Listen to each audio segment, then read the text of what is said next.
Hello, everyone. I'm Harvey Brownstone, and today's special guest is an internationally acclaimed actor whose popularity just keeps on growing with everything he does.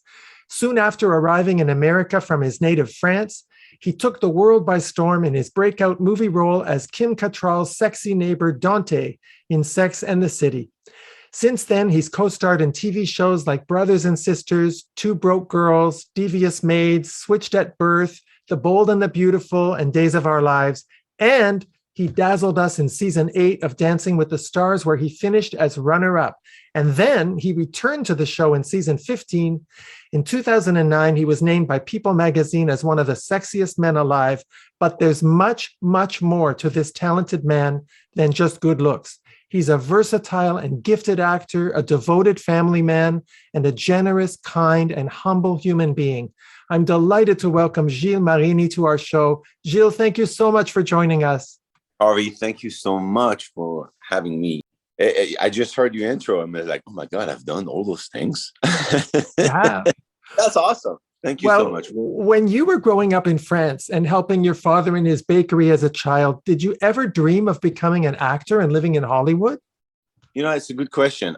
At the beginning of my career, people were asking me that question, since when I like, I kind of stumbled on it. I always wanted to do that, I think, but I kind of stumbled on it. And I was completely a lie. I didn't know what to think because during my childhood and my baking years, I kind of blocked away that time of my life when I came here.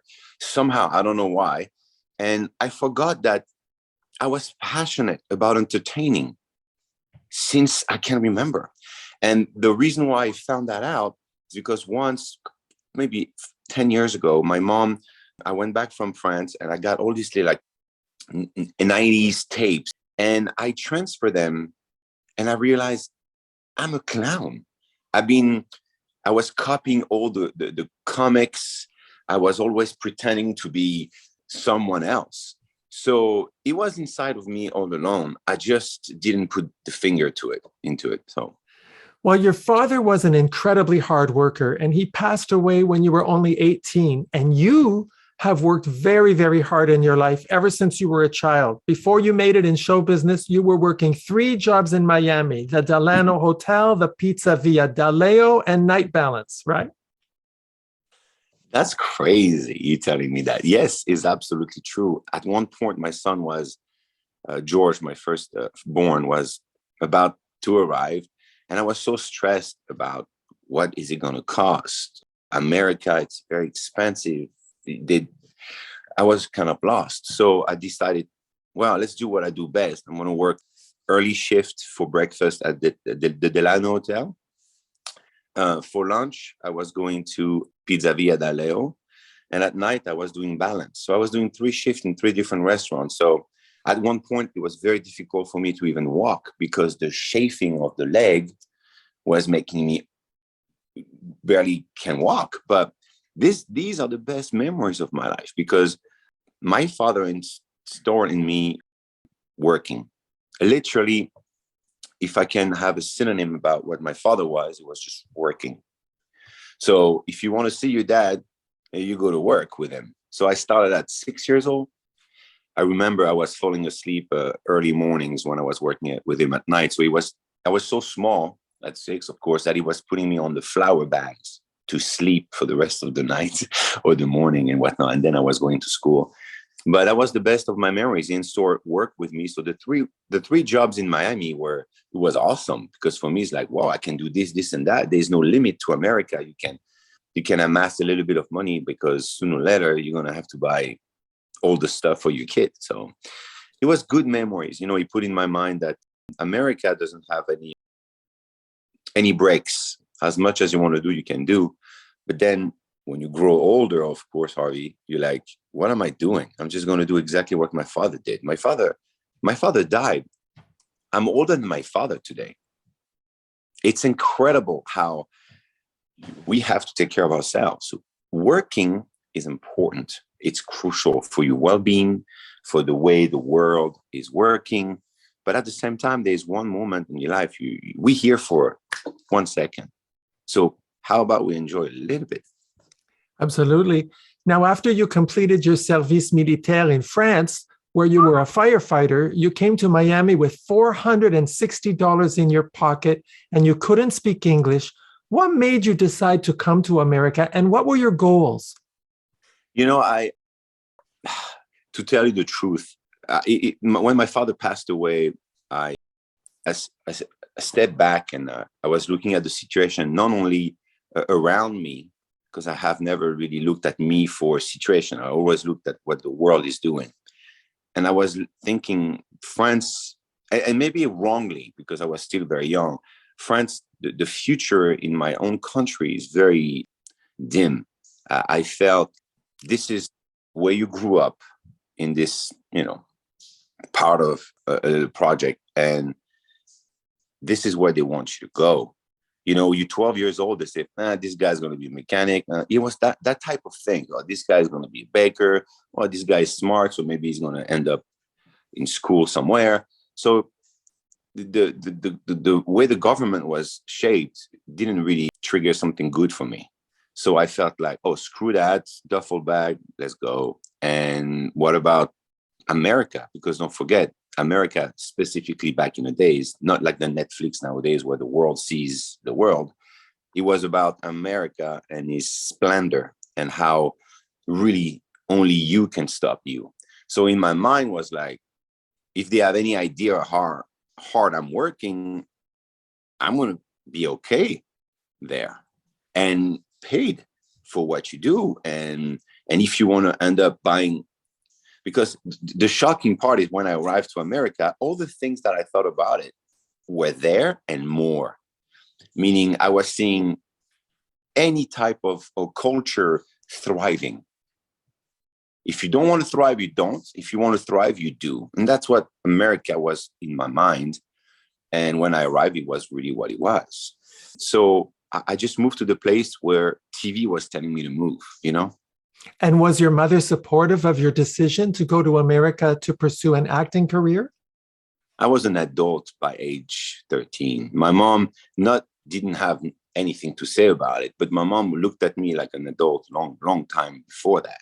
So I think I moved out of my parents' apartment because we never had a lot. But at 15 years old, I had my first place at 15. And since then, I never went back home. So so I was really not on my own, because you can always land on my mom. Of course, my mom is extremely she's a mama, right? But no, I left. She never had a problem with that. Now, Gilles, I've heard you speak before about the difference in the mentality between the French and the Americans. You grew up in a society that was very judgmental in terms of what neighborhood you came from. But when you got to Miami, you found that there were Americans willing to give you a chance, correct? Yeah, and that and more. The first time I ever had a job at Pizzeria D'Aleo, the name of the owner was Avi. He passed away. He saw me with my dog, because, by the way, Harvey, I landed with nothing but my dog. I had to have my dog with me. And so he saw the dog. So he stopped me, because a French bulldog was not a usual thing to see in America. And because Avi was well cultured, he went around the world many times. He said, oh, French bulldog. And he started talking to me. I'm like, I don't know what he's saying. I don't speak the language. And he started speaking some French with me a little bit. And he said, what are you doing here? I say, oh, I just landed yesterday. And so, what's up? And I said, oh, I'd love to find a job. And he'd come tomorrow with a black pants and a white shirt. And then the next day, I couldn't believe that that's what's happening. So the next day I went there, and I saw that people were having a little towel with them to clean up the table. So I also bought a little white towel to say, look, I'm going to be able to clean the table. And he's like, no, look at you. You can't just clean the table. You got to be a waiter. I don't speak English. So he put a piece of paper for me, and he says, hi, my name is Gilles. I'm from France. I don't speak English. Please put your finger in the menu. I have that paper. I mean, not me. My friend Phil Glatzer has the paper, because I met someone that day that became kind of my father figure. And that's beautiful. that's how he started it. And my first day, and I don't think I said that before, but my first day I made $170 in tip in 1998 or Well, 97. you did something right. Yeah, I was like, oh, people thought he was cute, I think. And they were giving me some money, and I could not believe that. I used to make in the service as a firefighter 190 a month. Just think about it. A dude of 20-year-old landing there, making 170 a day. I was used to 190 a month. It was insane. So I thought, like, this is something cool. People respect working here. The government leaves you just way enough for you to thrive. I'm home, and I didn't want to go anywhere else. Now, you became an American citizen in 2012. As you know, the French have not always been big fans of the American political situation. So Yes. I have to ask you, did you find yourself sometimes having to defend the United States to your family and friends back in France? Absolutely. Specifically during the George Bush Jr., maybe, not George Bush Sr., but Bush era. It was very difficult for me to express how amazing this country is. And it's really not only about politics, but about its people. And the melting pot was working so much that it was very odd to me to go back to a country where we say that we accept everything, but it's not really true. I'm going to give you a city example. In my neighborhood, it was mainly prominent Muslim. And if any of these kids, or including myself, end up having a Mercedes-Benz, plenty, just a normal Mercedes-Benz, you be stopped immediately every corner. Like, okay, you must be a drug dealer, and that's all it is. When I arrived in Miami, I've seen every culture with incredible cars and somehow lavish life, and I was not attracted by it. I was just looking at, this guy's going to get pulled over. And this guy was doing real estate. I could not comprehend my stupidity in a way, my not traveled yet. I was like, what's going on here? Are you just allowed to buy a car without the government landing on you and taking everything away from you? And they're like, what are you talking about? Let me tell you something that no one knows. When I was making a little bit of that money, waiting table, I was so worried that someone lands on me and say, no, you're not allowed to have that money, that I was cutting the carpet in my apartment, removing the hardwood floor, and hiding the money there. Now you understand why I was a little freaked out about what's going to happen here.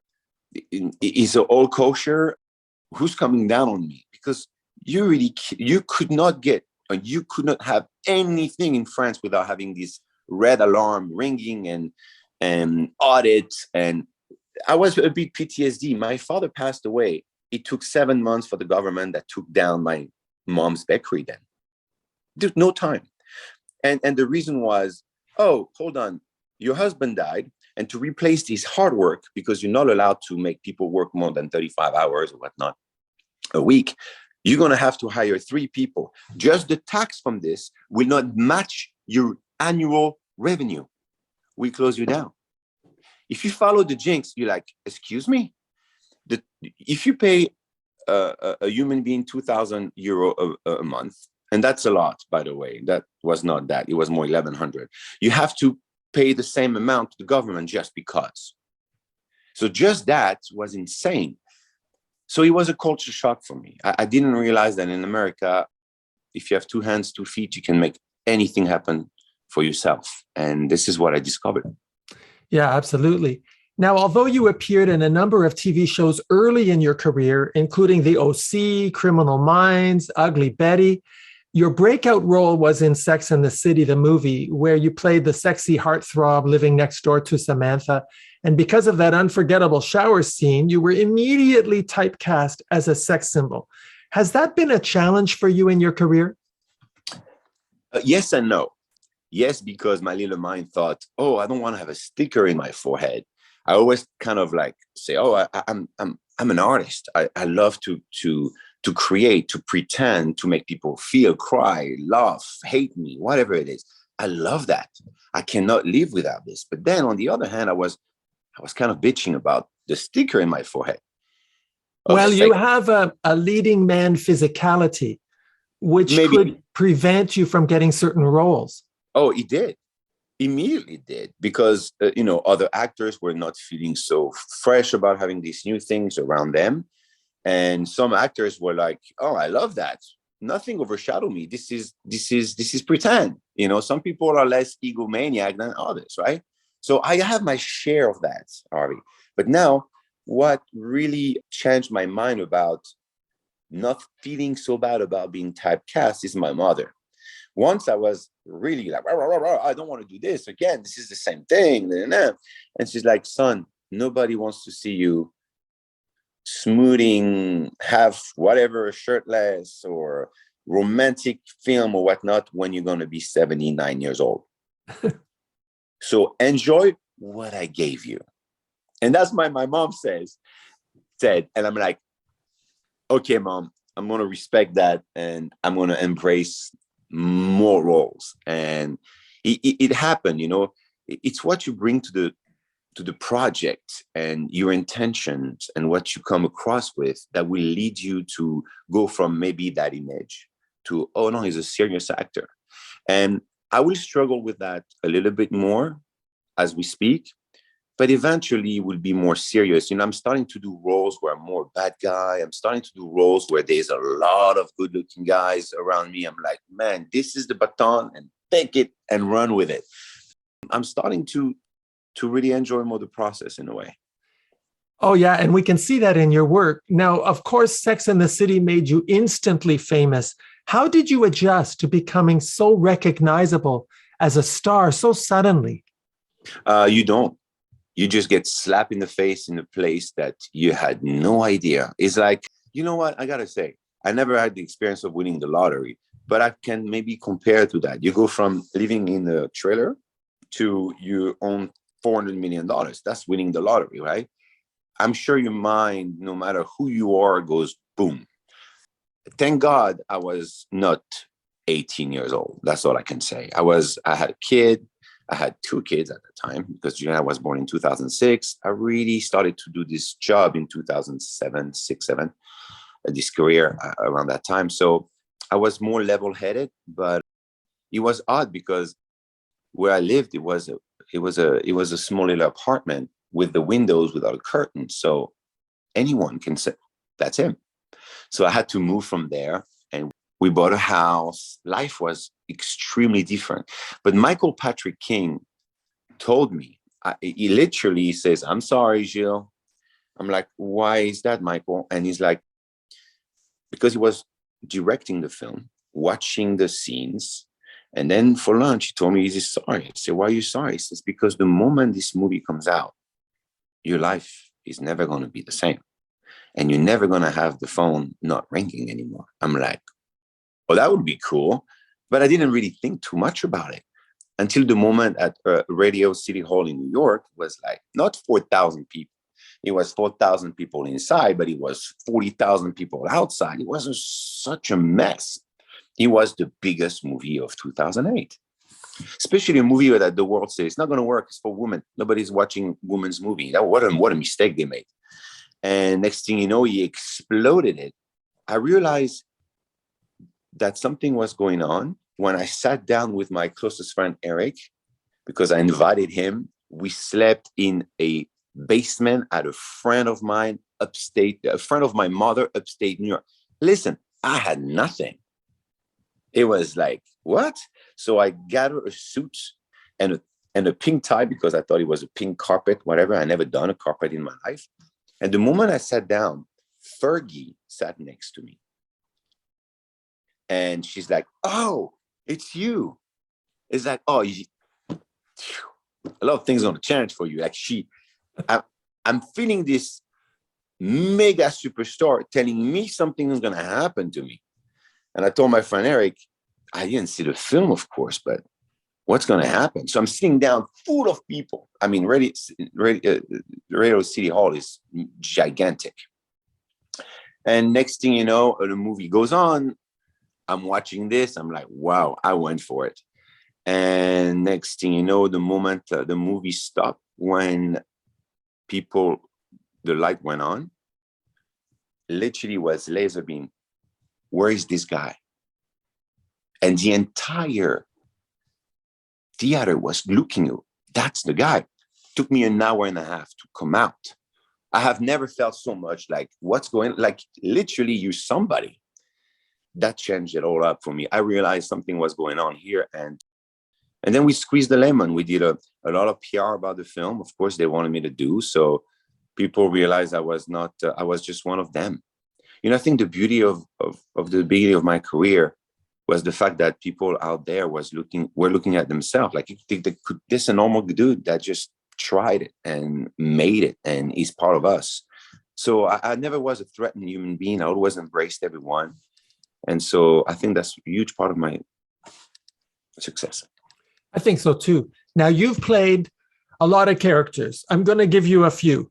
Luc Laurent in Brothers and Sisters, Nicholas in Two Broke Girls, Sebastien Dussault in Devious Maids, Angelo Sorrento in Switch at Birth, Dr. Gode in The Bold and the Beautiful, Ted Laurent in Days of Our Lives. Of all those characters, which one do you think is the closest to the real Gilles Marini? Whoa. You literally, none of them. That's what I thought. Like, I was trying to be or finding something, because I'm looking at Luc Laurent.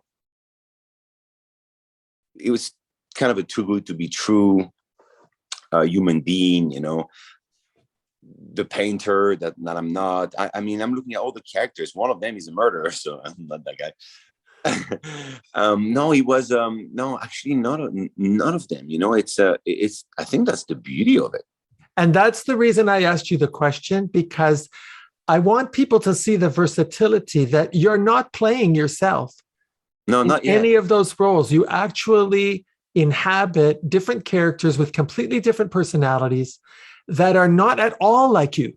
Yeah, it's true. My wife at the beginning of my career was like, and I was kind of happy. She maybe didn't realize what she was saying. We said, "Oh, that's not you. Oh, that's not you." I say, "Yeah, that's the point." That's the point. Because don't forget, I've done a lot of acting classes, and I learned my craft before I even try to do this. Because for me, I felt in my heart, if I'm not an actor or an artist, I can't live. I can't function. I don't do that for fame. Fame was and never will be in my mind. Fame is maybe the downside of everything. I know it brings everything, but at the same time, you're not doing this for that reason. So a lot of young artists say, "Oh, I want to be this, this, and that because of this, this, and that." I say, "No, don't do it for fame. If you do it for fame, you're going to end up dead, because it is a rough world. When they shoot you down and they want you cold, you be cold, and you would turn your head around and say, why am I not doing anything anymore?" It's a rough town. I didn't realize, Harvey, when people were telling me like, "Oh, be careful," or "Oh, this is tough," or "This is cutthroat." Oh, I know now. And I'm the guy who's telling everybody else, do it for your soul, for nothing else. If you cannot live without being an artist, then do it. If you have a blink of if you have a second choice, ain't gonna happen. You have to be focused on it so intensely and be absolutely ready to never be seen. Now, you've had recurring roles in several soap operas. I've been told by many people that working in a daytime drama is the hardest job an actor can have. Do you agree? I don't. I'm going to tell you why. But I do. Watch this. The hardest thing you can do as an artist, as an entertainer, as an actor, it's stand-up comedy. The second hardest thing you can do, it's soap opera. Okay, so it's pretty high up there. Oh, it's right there. Then I will say being on a TV show and be the leading man, gruesome. Every scene you're there. And it's a TV show, so you have more chances. On the soap, you better get your shit right now. because there's one take, two takes, and they're already looking at you. We have 6 hours to shoot 70 page, ain't gonna fly. So as a TV show leading person, you have a lot of work. So the behind the scene is also a lot, but you get used to it and you have many takes. Some days you're really not there. They find a way. Then I think where it's hard is to create a character, but where you know where you're going from the beginning to the end, it's a movie. And I think it's a little bit easier. And I'm not going to talk about every movie. If you do a Tarantino movie and the monologue is 17 minutes, you're going to suffer because you got to be so into it. That is why many of those very famous actors like DiCaprio and Jones, all those guys are very methodic because it requires to be super focused more than anything else. But in general, if you're in a movie, you know where you're going. And as soon as you're at peace with who you're playing, you're on a straight line. On a TV show, many times, Harvey, you're like playing this guy and you think that's the guy you're playing. And then the next episode, oh, hold on, I'm the one murdering someone? Oh, what? Oh, I was playing with this woman for 6 weeks. What do you mean he's actually gay? So all these emotions that you wanted to very subtly show to the audience, you were not able because the writers on the table decide a couple of weeks or month later that you're someone else. So it's a bit difficult for me to put my head around when you're on the show. Definitely on the soap. On the soap, it can be very difficult. But I really enjoyed the process because it was giving me acting chops that I didn't know I have. So to every soap actor out there, do not let anyone looking at you say, oh, you're on a soap, because you are way ahead of the game when it comes down to retaining, performing, not messing up, and keeping going. There's no, oh, I don't feel good today. No, you don't. You feel good. You better feel good. You know, all these prima donna people that look at soap and bash it. I want them to try to do it one day and see let's see at the end of the day if they can actually survive it. Exactly. Now, you guest starred in one of my favorite episodes of Nip Tuck with Vanessa Redgrave. What was it like to work with such a legend? First of all, thank you for saying that, because when you say Vanessa Redgrave to kind of a generation of me and down, they're like, who? I'm like, oh, I don't know, one of the queen of acting. Are you serious? You know, people are losing their history when it comes down to cinematography. But Vanessa Redgrave is one of the most technical, one of the most sublime actresses ever lived. And I had to play this very strange character. And it was one of the first things that I do. Oh, I swear, that rubbed my ego so hard. I never said that before, but I was so proud of myself. I'm like, I'm doing this. That's it. When they offered me not Sex and the City, but when they offered me to be part of Dancing with the Stars, my first thought was like, I'm an actor. I'm next to Vanessa Redgrave. I'm that person. Where I did not realize at that moment, Dancing with the Stars was a platform to show who I am. So let's retrace, Harvey. If there's any time I ever played myself, was on Dancing with the Stars. Not played, being myself. I was on Dancing with the Stars, but this is not a show. So, well, Dancing with the Stars is a lot of hard work, and you did it twice. Mm-hmm. And what was so amazing is that you had absolutely no dance training before going on the show. Gilles, do you realize how impressive that is? You danced like a pro. I love you, Harvey, man. We don't know each other. We just met, but no one has ever told me that. And I kept saying, like, that's what I wanted to do. Never danced before. It's so funny because the second time over, I did Dancing with the Stars. Producing was different and all that. It was not the same in my heart. So there are a tendency of making a lot of fun about me. I don't know why they did. You know, I was extremely excited to be. And by the way, I've never said that before. I'm saying it now because I'm at peace and it's a long time ago. But the second time, it was a lot of bickering, a lot of putting me down. And every package, it was like, let's put him down. Let's put him down because we know he's really good. We saw the first season. So I don't know what the reason was about making fun of me being excited about becoming American. I never understood that. Well, can I tell you something? I remember thinking when you first appeared on Dancing with the Stars that it was a very smart move on your part because now America was going to find out who you really are. Yeah. My friend Donald, I was on the phone, close friend of mine. I always ask him, what should I do? Because he's a very, very well-known actor. And Donald was quiet, say, they just called me about Dancing with the Stars, sitting on my one bedroom. I'm like, what's going on here? I thought Sex and the City was a big deal, but what's going on here? And then he's like, you do it. I'm like, what do you mean? It's not serious. It's like, and dancing, what am I going to do dancing? Oh, you have rhythm. Gilles, people need to know who you are. And you're going to attract a lot more work because of that. Because of who you are. You're a family man. You adore your wife, but specifically your kids, and you're taking care of mine. And he wanted to show the world who I was because he is my good friend. And so because of his yes, I said yes. I got the meeting and I got the show. Yeah, I think that specifically back in 2008, the first time over, it was 25 million people watching it twice a week. Plus, I couldn't go anywhere. I couldn't go anywhere. I was so worried. I'm telling you a lot of things for the first time. I was worried of having a booger. Because every time you go, oh, a booger. And then, you're like, oh no. So I was like this all day long. Well, what I want to ask you about Dancing with the Stars, are you a competitive person yourself? I am silently. Inside? I am a competitive player silently. I like to play a little bit, not dumb, but playing like underplaying it and crushing. And you did. And it's all about just when you don't know something, it's all about like when everybody goes to bed, you're still working.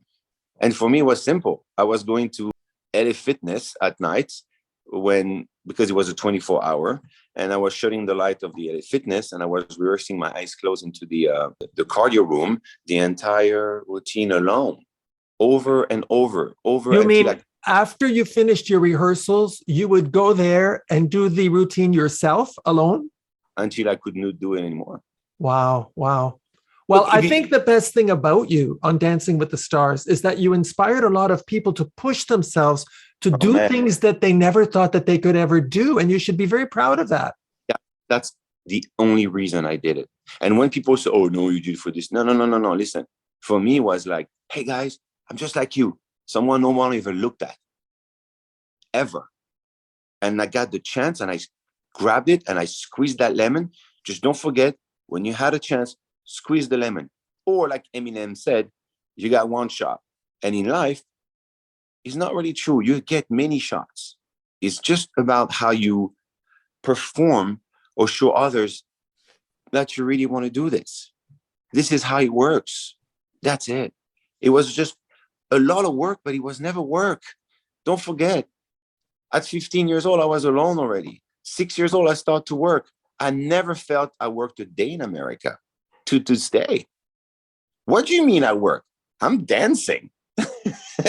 I'm learning lines and pretending. And every time somebody's watching my show on TV with me around, they're like this. I'm getting message of people says, you inspired me. Oh my God, he did that. You're so vile. I'm making people feel, how could I tell anyone that it is work? Anyone. Well, it looked like a lot of work from watching Dancing with the Stars. I mean, to do it at that level with professional dancers being critiqued, doing very complicated dance numbers with costumes, it was very, very impressive. Got to tell you. Thank you so much. My heartbeat was like pumping. When they called your name, you're like, ugh. And then, of course, the first time I did Dancing with the Stars, most of the package were more philosophical and showing this being that is very different than every other stars around. And every time they put my mom or something from my childhood or my wife or my kids, you're about to perform cha-cha-cha, but you're crying. Before they call your name, you're crying like, oh, that's my mom. She must have been so proud. Everything she ever dreamed of, I'm doing it for her. So I'm like, oh my God. And then hold on, check your booty. That was the hard part for me. Well, Gilles, although you have an on-screen reputation of being very popular with the ladies, you're actually a very devoted husband and family man. You've been married to the same woman, Carole, since 1998. You have two beautiful children. And I get the sense when I talk to you and I do my research, you have found the right balance between the Hollywood career and a solid family life. Am I right? Yeah, no, you're absolutely right. Sometimes you get thrown something at you and you were not aware and you never experienced, blah, blah, blah. So sometimes there was ups and downs, but Carol has always been the tempo. She's always been the one who balanced it all for me. And I never questioned it. Yesterday was Valentine's and we do not celebrate it, by the way. It's kind of a thing that I'm following her desire of not saying like Valentine's, because for her it's like, man, this dude loves me every day. I think it is respectful that anybody, or culturally speaking, human hallmark, the cards tell you got to celebrate today, huh? Be an ass the entire 364 days, but today you be nice. For her, she takes it that way. So she doesn't want to really celebrate it. And I love that. And it's all good. But she's the tempo. She's the one who balance us all. And without questions asked. Yeah, the balance has been found. But I think the balance was right. It was before. I was like that before the success. So when the success arrived, long story short, I have never filled up a check or dealt with taxes or dealt with anything. Carol is the pillar. So when people say, oh, you're still smiling. Yeah, because I have not any thought about making what it is to do in life besides being an artist.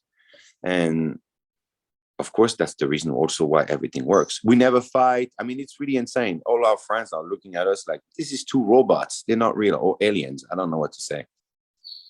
Well, somehow, despite all of the craziness and the hoopla surrounding you, you have remained very down to earth, very humble. It's not easy to do in this industry, Gilles, as you know very well. How do you keep yourself so grounded? I think I'm a little silly. I don't let either success or fame or any of that get into my head. I lived a life where it was not glamorous by any means. Like I come from a project. My wife comes from the project on the other side of town. We are very humble people. She has an uprising way harder than mine. We are the everyday Joe, just landing in Hollywood and doing something. I think that I cannot remove it. I never will forget where I'm coming from. And that to me is more important than any success I can ever have. And you've been a strong supporter of a number of charities, especially for cancer treatment and research, and also the Change Foundation, which promotes education. Tell us why you believe it's important for celebrities to use their public profile to support important causes. Yeah. I mean, imagine if today somebody gives you a baton that tells you you're going to be touching 100 million people. You have to decide at that moment, what are you going to do with that? And to me, it was like, oh, this is my time to be able to say thank you. Now you go to things that, kids with cancer, of course, is important. Just thinking about it, like, oh, because you've seen things, they love to take celebrities and tell them about the charity or the association and saying, this is what we do. And of course, either you tilt and you say, I can help, or I'm already doing this with this company, so this and that. By the way, I'm just wanting to be clear. Everything I ever done for charity or anything like that, I have never one time asked for anything. When they send you the flights, the first class, like, no, this is not the point. You save money. You're there to promote. And I never took a dime for any of that thing. So that was very, very proud of it, because in Hollywood, you'd be very when you hear the stories, right? I've heard them. Yeah, I mean, I literally did 10 years straight with MFAR to raise awareness, but try to find a cure and a vaccine to things that does not still exist about AIDS. We have a pill that takes you like, yeah, you're kind of undetectable, but you have to pay for it for the rest of your life. 10 years of work with them, and we're still very close, but we're not there yet. Everybody stop running. Everybody start walking. I mean, let's go. We need to find a cure and a vaccine for AIDS. So that was very important for me, because when I was a kid, I grew up in a neighborhood where drugs was everywhere. So when the 90s come, 80s, 85 to 91, whatever like that, anybody that shared needles died of AIDS. So for me, I was seeing that when I was a child. I'm like, this is not normal. So that's the reason why I went to help with MFAR, doing the life rides. Also kids, of course, kids with cancer. My 2 kids never been sick one time. Thank God. That's my wealth. Honestly, I touch wood. That's my wealth. I mean, my kids are healthy. I don't care about anything else, you know. Whatever they want to do in their life. As long as they're healthy, I'm good. And happy, I'm good. You are such an inspiration, and you have your priorities screwed right on. I'm telling you, right the right way. Can you tell us about any projects you're working on now? I know you've been filming. You made time during your filming schedule for our show, which I really appreciate. So what's next for Gilles Marini? Well, I just finished a movie in Cancun. Again, if you think that's work. Anyway, Ojan, the director, hired me for this film called Deadliest Game. And it was a lot of fun. I played a good bad guy in a way with a twist. So maybe a sequel. I didn't say anything. And we had a blast. That was the last project I did. And if everything goes well, I will mid-March, early April, I'm doing another movie that I can really speak too much about it, because otherwise, like my mom says, don't talk about something that is not signed, but it's going to be on its way. No, there's a lot of creative aspects for me right now, writing a lot of synopses and scripts and ideas that sells to people who wants to make movies. Either you get part of it, either you're producing it. So this is a kind of this new era of creative, because nowadays anybody can make a film if you have an iPhone and you can be a little bit smart. It's a new world, and it's changing so fast. Yeah, a lot of things coming up. And I also shot a new show for Netflix, and it's not been announced, so I have to keep it super quiet. But just put it this way and retract a little bit, Harvey, or what you asked me a question. You said something earlier that I wanted to stop you, but I wanted to hear the question first. You say a lot of ladies, and I have to disagree, because my career was dictated to be successful by the gay community, and I cannot put this down without not saying it. I have to admit it, and I have to embrace and love forever the gay community, because as much as there is a powerful woman side of Hollywood, there's an extremely powerful side of the gay community in Hollywood too. And of course, nowadays, gay, straight, black, white, small, big, whatever it is, it's all in one globe. That's what we're trying to have, like integration of everything. But I will never stop saying, from the age of 16 years old, 18 years old, when I met Fred Goudon, the photographer, who became one of my closest friends, who took pictures of me and showed me that I had something different than maybe most at that time, made me realize the camera loved me, guided me toward don't be shy in front of the camera and all this and that. Without his knowledge, he put me in a situation where I was ready to be an actor. Michael Patrick King, there's no secret, of course. He's the one who put me in this film that changed my entire life. I can go on and on with names. You will flip out. And most of them were from the gay community. And not one of them tried or said or was improper or incorrect whatsoever. This is the community that I'm always going to keep very close to my heart. Well, that really touches my heart. I want to tell you something, Gilles. I know your father never lived to see you become so successful in America, but I really believe he's watching over you, and he's very, very proud of you. Thank you. I wish you the best of luck with all your projects. I thank you so much for taking the time to come on our show. Please come back anytime. Harvey, you have my number. Anytime. It is maybe the best interview I ever had in the last 15 years of my life. Because you actually said stuff that I always have in my heart, but it's hard to say because you're not the person who should say it. I'm doing this for that reason. I'm doing this for this and that. And you just nailed every single one of them. And it really made me feel so special. And sometimes we all need it. Thank you. You know what, Gilles? You really are very special. And I feel like I made a new friend. I did. Toronto, I know exactly where it is. I've been there many times. We see each other. If you come here, please, dinner. If I go there, I got to get to yours. Absolutely. It's a date. Thank you, Harvey. Our guest has been the wonderful and beautiful human being inside and out, Gilles Marini. My name is Harvey Brownstone. Thank you to our producer, Steve Silver. Thank you all for joining us. See you next time. Thanks for watching. Be sure to check out all the great interviews on the Harvey Brownstone Interviews YouTube channel. Don't forget to subscribe and ring the bell to be notified when new videos are posted.